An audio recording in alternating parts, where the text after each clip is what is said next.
अस्सलाम वालेकुम dear students. मैं हूं मोहम्मद नदीम और आप लोग देख रहे हैं मेरा YouTube channel dear sir Nadeem. जैसा कि हम पहले भी ग्रामर के रिलेटेड वीडियोस अपलोड कर चुके हैं अपने चैनल के ऊपर, तो आज मैं आपके साथ एक नए टॉपिक के साथ आया हूं और आपसे इंशाल्लाह आज फ्रेज और क्लासेस के बारे में डिस्कशन होगी। उससे पहले अगर आप लोगों ने मेरा यूट्यूब चैनल सब्सक्राइब नहीं किया तो काइंडली मेरा यूट्यूब चैनल सब्सक्राइब कर दें और बेल आइकॉन के बटन पर क्लिक कर दें ताकि मेरी हर आने वाली न्यू वीडियो आप तक पहुंचती रहे। तो बगैर तखीर के हम अपना आज का टॉपिक शुरू करते हैं। हमारा आज का टॉपिक जो है बेसिकली वो फ्रेजेस वर्सेस क्लासेस है।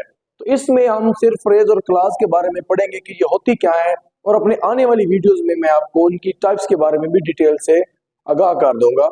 तो सबसे पहले अगर हम देखें क्लास और फ्रेज का डिफरेंस, तो फ्रेज एक ऐसा ग्रुप ऑफ वर्ड्स होता है जिसमें सब्जेक्ट और वर्ब का कॉम्बिनेशन नहीं पाया जाता।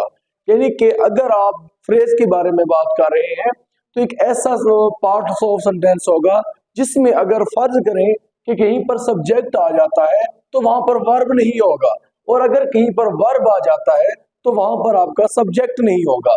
तो इसी तरह इनका कॉम्बिनेशन कभी भी इसमें एग्जिस्ट नहीं कर सकता। सेकेंडली क्या होता है इसमें कि no meaning if use alone, अगर हम इनको अलग अलग यूज कर रहे हैं तो इसका मतलब है कि अगर आप सिर्फ इसको फ्रेज को यूज कर रहे हैं तो फ्रेज एक ऐसा ग्रुप ऑफ वर्ड होगा जो अगर अलोन स्टैंड करे तो उसका कोई मीनिंग नहीं होता, कोई प्रॉपर मीनिंग वो नहीं देता। इसी तरह अगर उसमें एक सब्जेक्ट आ चुका है तो फिर वर्ब नहीं आएगा, और अगर वर्ब आ चुका है तो फिर सब्जेक्ट नहीं आएगा। फॉर्मेशन क्या होती है आपको पता है, किसी भी अगर आप इंग्लिश के वर्ड की फॉर्मेशन देखें तो किस तरह होती है कि सबसे पहले उसमें क्या होते हैं, लेटर्स होते हैं। तो जब कॉम्बिनेशंस ऑफ लेटर होता है तो वो आपका वर्ड बनता है, उसमें वर्ड्स बनते हैं। देन आपका क्या है, फ्रेजेस या आपकी क्लॉजेस बनती हैं। तो बेसिक डिफरेंस आपको पहले फ्रेज और क्लास का बता चुके हैं कि इसमें क्या होता है, फ्रेज में no subject verb combination, and clause में क्या होता है, combination of subject and verb होता है। तो इसका मतलब क्या हुआ कि कोई भी सेंटेंस जिसमें सब्जेक्ट और वर्ब टुगेदर यूज हो रहे हैं, इकट्ठे यूज हो रहे हैं, तो उसमें क्या होगा, आपका हमेशा वो एक क्लॉज होगी। लेकिन अगर दोनों इकट्ठे नहीं है, कहीं पर सब्जेक्ट है वर्ब नहीं है, वर्ब है सब्जेक्ट नहीं है, तो वो एक आपकी फ्रेज होगी। तो अब फ्रेज की एग्जांपल्स की तरफ हम बढ़ते हैं। तो पहली एग्जांपल यहाँ पर मैंने लिखी है ऑन द टेबल। देखिए ऑन द टेबल, अगर आप कहीं से बाहर आ जाते हैं, बाहर से आते हैं और आपका आगे फ्रेंड बैठा है, फ्रेंड आपको कहता है ऑन द टेबल, तो आपको क्या समझ आया, उसको आपको इस बात का कंटेक्स्ट भी नहीं पता कि वो टेबल में किस चीज के बारे में बात कर रहे हैं, तो आप उससे पूछेंगे कि क्या चीज है टेबल में। तो इसका मतलब क्या हुआ कि फ्रेज एक ऐसा जो इंडिपेंडेंट मीनिंग बिल्कुल ही नहीं देता।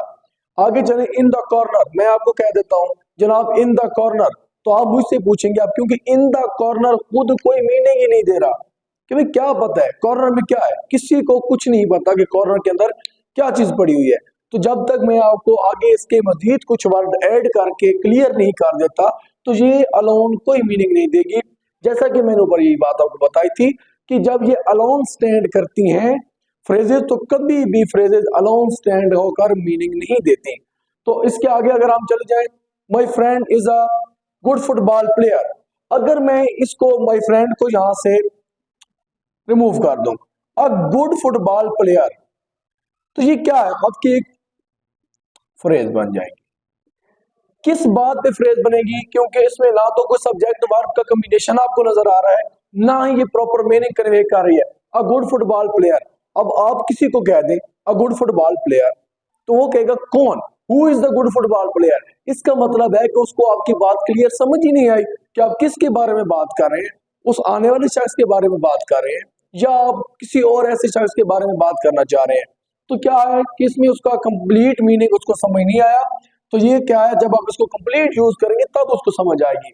नीचे अगर आप देखें, fish swims on the water, अगर मैं सिर्फ यहां तक इसको ऐड कर दूं ऑन द वाटर, तो ये एक फ्रेज है आपकी। फ्रेज किस लिहाज से है, क्योंकि ऑन द वाटर में आप देख सकते हैं कि कोई भी ऐसा वर्ड नहीं है कि सब्जेक्ट वर्ब का कॉम्बिनेशन आ जाए, और ये ग्रुप ऑफ वर्ड्स भी है। जैसा कि मैंने आपको बताया था कि ये फ्रेजेस क्या होती हैं, ग्रुप ऑफ वर्ड्स होते हैं, और वर्ड्स का ग्रुप तो बिल्कुल आप यहाँ पर एग्जिस्ट करता है, लेकिन ना तो यहाँ पर कोई सब्जेक्ट वर्ब है कॉम्बिनेशन एग्जिस्ट कर रहा है और ना ही कोई सब्जेक्ट वर्ब का हम इसमें यूज किया है। तो अगर आप यहाँ पर आ जाए फिशेस स्विम्स। अब आपसे कोई पूछे, हम कहते ऑन द वाटर।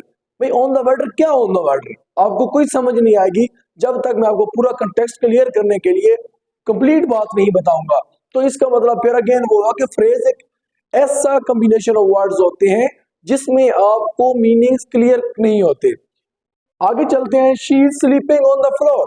अगर मैं ऑन द फ्लोर को अलहदा कर दूं, मैं आपसे जाके कहता हूँ, फर्ज करें कि कोई आता है और मैं उसे कहता हूँ कि ऑन द फ्लोर, तो वो कहेगा क्या ऑन द फ्लोर। अब उसको भी हैरानी होगी कि ऑन द फ्लोर, फ्लोर पर तो काफी चीजें होती हैं जो पड़ी हुई हो सकती हैं, तो वो भी इस बारे में सोचेगा कि ये किस चीज के बारे में बात कर रहा है। तो आप हमेशा क्या करेंगे, उसे क्वेश्चन करेंगे, जी आपने जो कहा on the floor, what is on the floor. तो इसका मतलब है कि आपको कंटेक्स्ट उसका समझ ही नहीं है, बात करने का पता ही नहीं है, आपको उसकी सेंस ही क्लियर नहीं हुई। तो यही चीज होती है आपकी फ्रेज कि होता तो कॉम्बिनेशन है, ग्रुप ऑफ वर्ड्स होता है, लेकिन आपका सेंस क्लियर नहीं होता। आपको ये है कि थोड़ा बहुत वो सेंस दे रहा है लेकिन सेंस क्लियर नहीं कर रहा। अब ये ऑन द फ्लोर थोड़ा बहुत आपको समझ आ रही है कि हाँ है तो कुछ ऑन द फ्लोर, लेकिन what is on the floor, क्या है ऑन द फ्लोर, ये बात आपको क्लियर करने के लिए सेकंड पार्ट ऑफ सेंटेंस को चूज करना पड़ता है, तब जाकर आपकी ये फ्रेज कंप्लीट होती है। तो इसी तरह बाकी हम आगे क्लास को भी, ये हमने एग्जांपल्स आपसे डिस्कस कर दिए फ्रेज की। अब क्लास के बारे में हम अगर देखें तो क्लास क्या है, combination of subject and verb है। तो इसकी हम मजीद जो है एग्जांपल्स को आपके साथ डिस्कस करते हैं कि किस तरह से एक क्लॉज वजूद में आती है। अभी तक आपको फ्रेज के बारे में क्लियर हो चुका होगा, तो अभी हम क्लास की तरफ आगे बढ़ते हैं। जी, तो जैसा कि मैंने आपको पहले फ्रेज के बारे में बताया, फ्रेज क्या थी कि जिसमें कॉम्बिनेशन ऑफ सब्जेक्ट और वर्ब एग्जिस्ट नहीं करता, और उसमें मैंने आपको एग्जांपल भी लिखा बता दी थी, on the water, on the floor, in a corner. तो ये सारी क्या है, ऐसे कॉम्बिनेशंस हैं, अगरचा ग्रुप ऑफ वर्ड्स हैं लेकिन उनमें क्या है, सब्जेक्ट वर्ब कॉम्बिनेशन नहीं होता। तो अब आते हैं हम क्लॉजेस की तरफ। क्लॉजेस क्या होती हैं, क्लॉजेस भी ग्रुप ऑफ वर्ड्स होती हैं लेकिन इनमें क्या होता है, combination of subject plus verb होता है। इनमें अगर किसी भी सेंटेंस में आपको ये नजर आता है कि सब्जेक्ट है और वर्ब नहीं है, तो इसका मतलब है वो आपकी क्लॉज नहीं, फ्रेज है। लेकिन अगर दोनों चीजें ही एक ही सेंटेंस के अंदर आपको मिल जाती हैं तो वो आपका क्या हो जाएगी, क्लॉज हो जाएगी। जैसे कि एग्जांपल नंबर 1 की तरफ हम बढ़ते हैं, तो एग्जांपल नंबर 1 में मैंने लिखा ही इज अली। तो ही क्या है आपका सब्जेक्ट, इज क्या है आपका वर्ब, तो सब्जेक्ट प्लस वर्ब का कॉम्बिनेशन बन रहा है, तो ये आपकी क्या हो गई, क्लॉज हो गई। इसी तरह हम नीचे जाते हैं, तो सेकंड जो है उसमें मैंने कहा he is Ali, again he subject, ये आपका वर्ब है। उससे आगे हम चले तो हु आपका सब्जेक्ट, इज आपका क्या है, वर्ब है। तो इसका मतलब है कि आपको पता है कि एक सेंटेंस जो होता है, कॉमन जो यूज होता है वो कनेक्शन के लिए यूज होता है, सेंटेंस को आपस में कनेक्ट करता है। तो इसी तरह अगर हम इस चीज को देखें तो सब्जेक्ट प्लस वर्ब यहां पर भी और यहां पर भी सब्जेक्ट प्लस वर्ब कॉम्बिनेशन बन रहा है। तो इसका मतलब है कि इस सेंटेंस के अंदर दो आपके बन रहे हैं क्लॉजेस, एक क्लॉज आपकी ये बन रही है और एक क्लॉज आपकी ये बन रही है। अगर हम थर्ड पार्ट की तरफ जाते हैं तो थर्ड पार्ट कहता है he is Ali who Akram brother and he is my best friend. तो अगर आप इसको जरा देखें तो क्या है, ही इज अली, ही क्या है, अगेन आपका सब्जेक्ट, ये इज आपका वर्ब, हु अगेन आपका क्या है, सब्जेक्ट, ये आपका वर्ब। आगे चले, ही अगेन आपका सब्जेक्ट और ये आपका वर्ब। तो इसमें आपको क्या नजर आ रहा है कि इसमें आपकी तीन क्लॉजेस एग्जिस्ट कर रही हैं। तो इसका मतलब क्या है कि एक सेंटेंस के अंदर मुख्तलिफ क्लॉजेस भी हो सकती हैं। जरूरी नहीं है कि आप एक सेंटेंस को पढ़ते हैं और आपको एक क्लॉज मिल गई है तो आप कहें कि हमारा जो करेक्शन है, या आप कोई भी टॉपिक आपको चूज करके दिया गया है कि आप इसमें से क्लॉजेस को निशानदेही करें, तो आप इसमें ये नहीं करेंगे एक क्लॉज मिली आप बाकी पार्ट ऑफ सेंटेंस को छोड़ दें, बल्कि आपने पूरे के पूरे सेंटेंस को देखना है क्योंकि वो कनेक्टेड होगा आगे से आगे। तो अपने पूरे के पूरे सेंटेंस को देखना है, हो सकता है उसमें फिर कहीं आगे जाकर सब्जेक्ट वर्ब कॉम्बिनेशन बन जाए। अगर हम इसी में एग्जांपल को आगे भी बढ़ा दें कि he is Ali who is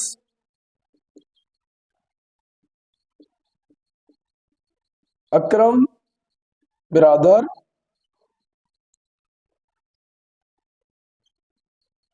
and intelligent boy. तो अब इसको अगर देखें तो यहाँ पर अगर आप हमने इसको देखा, क्योंकि यहाँ पर इसका क्या हमने लगाया था, ये वाला सर, तो इसकी क्या 3 क्लासेस में एग्जिस्ट कर रही थी।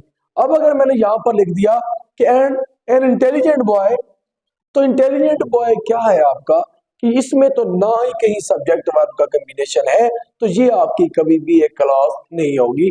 तो क्लास के लिए आपको अब तक समझ आ चुकी होगी कि क्लास के लिए सबसे जो बेस्ट है और सबसे जो आप लोगों के लिए जरूरी चीज है वो ये है कि वहां पर सब्जेक्ट प्लस वर्ब का होना बहुत जरूरी है। अभी तक आपको क्लास और फ्रेज का जो डिफरेंस है वो समझ आ चुका होगा, और हम मजीद आगे जाकर इसको डिस्कस करते हैं। क्लासेस की जो टाइप्स हैं, क्लासेस की कितनी टाइप्स हैं उनको हम आगे डिटेल में तो डिस्कस करेंगे, लेकिन जस्ट अभी आपके साथ मैं डिपेंडेंट और इंडिपेंडेंट क्लास को डिस्कस करने जा रहा हूँ।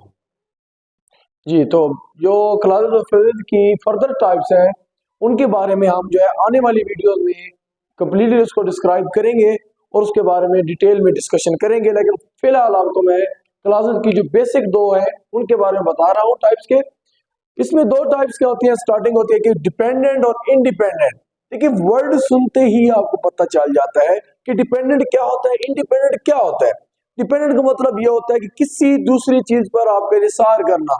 जिस तरह के आप देख ले तो मोस्टली स्टूडेंट्स, अभी आप जब स्टूडेंट की एज में होते हैं, स्टूडेंट होते हैं, तो आप क्या डिपेंड कर रहे होते हैं घर वालों के ऊपर कि वो अपने आपके खर्चात पूरे कर रहे होते हैं। और आप इंडिपेंडेंट कब बन जाते हैं, जब आप जॉब होल्डर हो जाते हैं, तो आप अपने अखराजात खुद उठाने लगे तो इंडिपेंडेंट हो गए।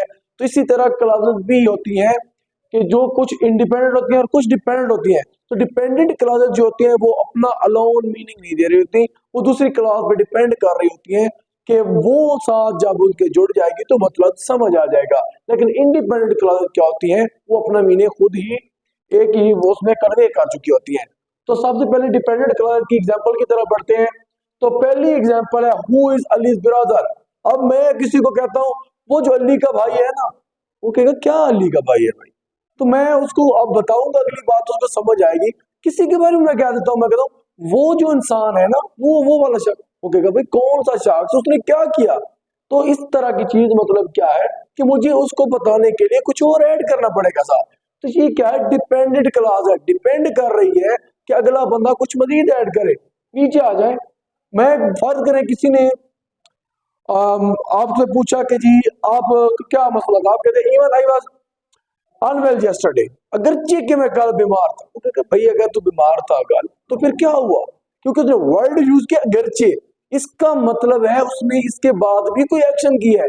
तो ऐसे तो नहीं कर अगरचे कि मैं कल बीमार था, तो आपके दिल में एक सस्पेंस पैदा होगा। अगर आपको सिर्फ बंदा ये कह दे I was unwell, I was unwell yesterday unwell, तो आप क्या कहेंगे कि बिल्कुल ये वो आपको समझ आ गई, हाँ भाई वो कल बीमार था। लेकिन जो उसने ये वर्ड ऐड किया ना, इवन अगरचे कि मैं कल बीमार था, तो आपको यानी कि वो कोई और बात भी बताना चाहता है, तो आप उसे पूछेंगे तो देन व्हाट, अगर बीमार भी थे तो क्यों, तो फिर तुमने क्या किया उसमें। तो आप लोगों को जब तक वो अगली बात नहीं बताएगा तो आपको मीनिंग क्लियर नहीं होगा।